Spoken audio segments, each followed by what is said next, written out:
Hi, welcome.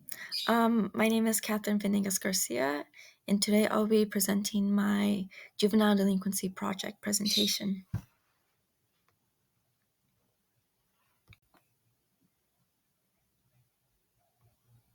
So, my character's name was Andreas Knoll. He was the one that I made my character profile for. So, what are some facts about him? Well, first of all, he is 16 years old. He is male, so he uses he, him pronouns. He's in the 11th grade. He's in the 11th grade. His social class is lower class, so he's poor. In his spare time, he likes to go to the mall. Sometimes he'll steal stuff. And then he also likes to hang with friends. And sometimes he'll also skip school along with them. His delinquent history includes shoplifting, vandalism, and underage drinking.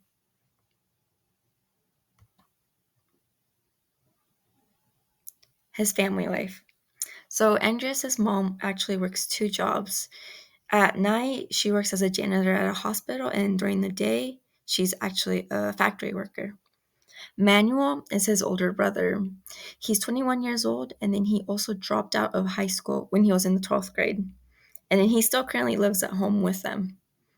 Jessie is his younger sister. She's 13, and then she just entered high school. And then the youngest of his sisters is Viviana. She's 11, and then she just started middle school.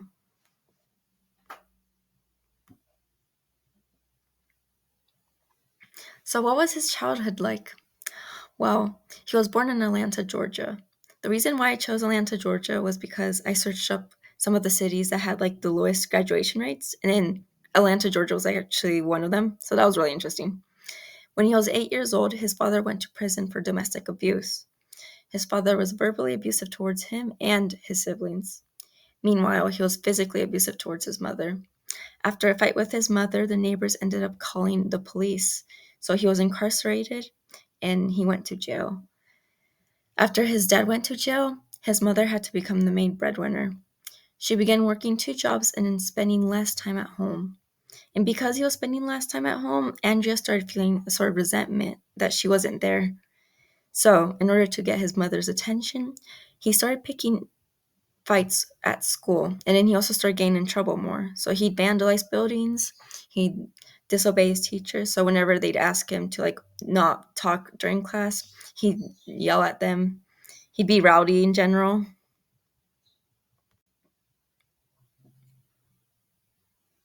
During his teens, when he entered high school, he started to shoplift, drink alcohol, smoke weed, vape, and then urinate in other people's yards. He also started getting worse grades, and he was barely able to make it to the next grade level. As he started hanging out with gangs when he was 16, he started getting more friends within them. His old friends were also joining the gang that he wanted in, so he thought, you know what, I'm going to join this gang because my friends are. And he thought that might help him get like a sense of connection along with other people since he wasn't getting it at home.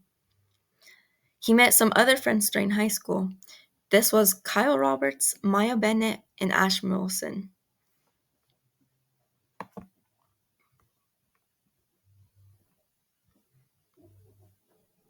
Now his friends are the people that are in the playing God in the neighborhood assignment.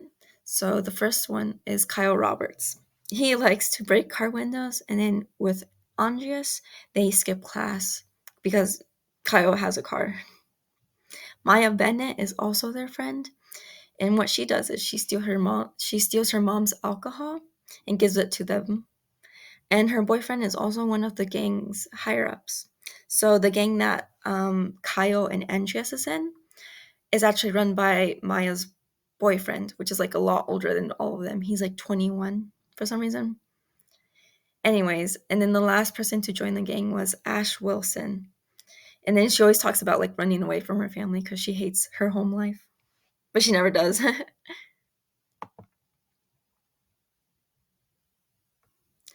So, what has Andreas done within this gang? Well, he transports drugs to other members. So sometimes he'll be like the person to transport for the other people so that they can sell them. Sometimes he'll recruit others. Like, for example, with his friends, he put Ash and Kyle within that gang, or actually just Ash. He sells weed, and sometimes he'll sell crack to the people that frequent Mumford Park. And then other times he'll sell weed to other students within his high school.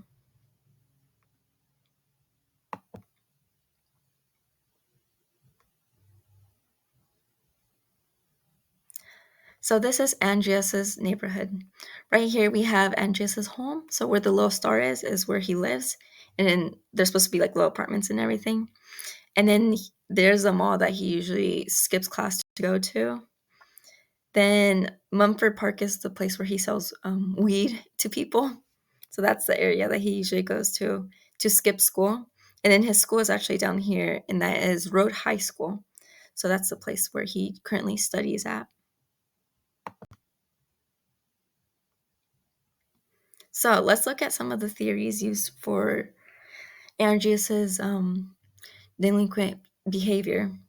So we had a couple of them. We had social disorganization theory, differential theory, association theory, social bonding theory, drift theory, and then also strain theory. So let's talk about general strain theory. The general definition of strain theory is that it suggests that we as a society have goals. Some of these goals include things such as economic success, feelings of belonging, or other types of success.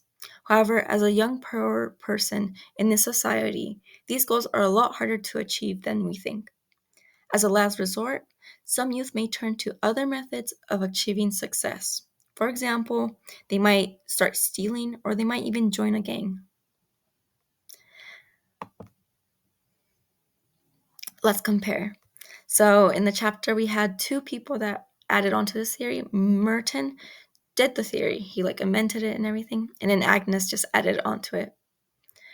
Merton's strain theory had 5 modes of adaptation. The first one was conformity, innovation, ritualism, retreatism, and then finally we had rebellion. For Agnew's strain theory, we had 3 parts that he discussed. The first one was that youth may experience strain, so like things like schoolwork, their family life, anything like that. And then because they are young, there isn't much they can actually do. So a lot of things are out of the control because they aren't actually in power.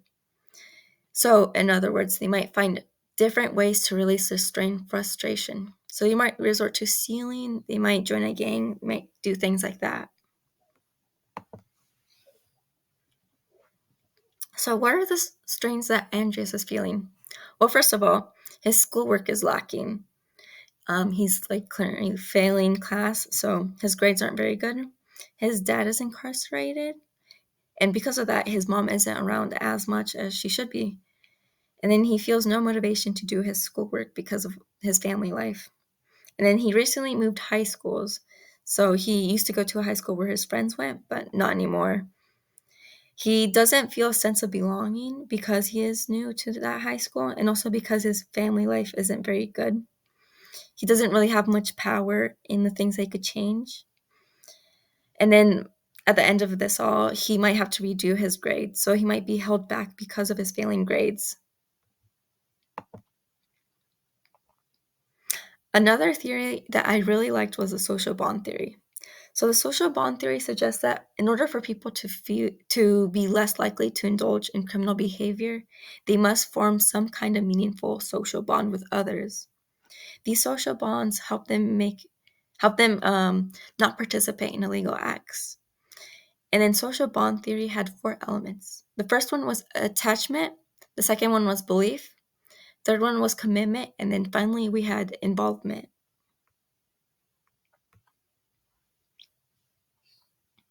So what works?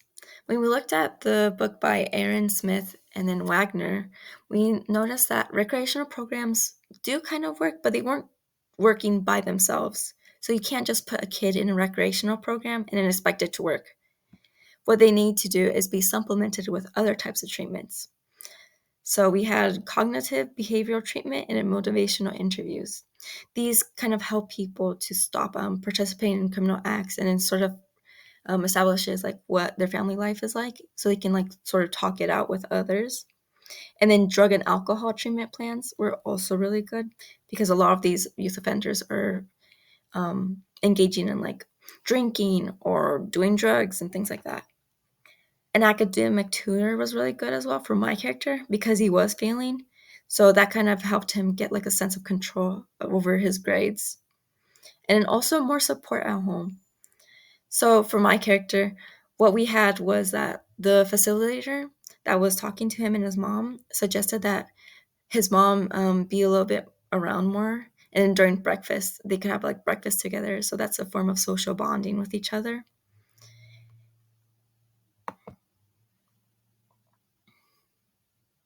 So, how did the scenario you envisioned for your character change throughout the term? I wasn't gonna have him have a happy ending. I was just gonna like make him go to jail or something. But I was like, you know what? I think he has a chance to better his life, because he still hadn't done anything that was like really bad.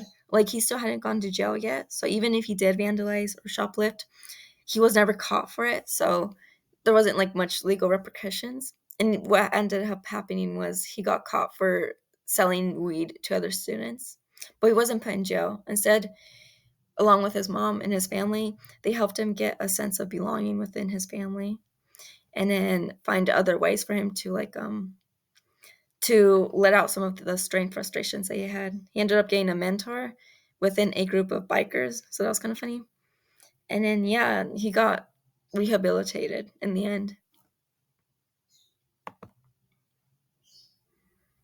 Here's a list of the references I used for this presentation. And then finally, thank you so much for listening. Bye.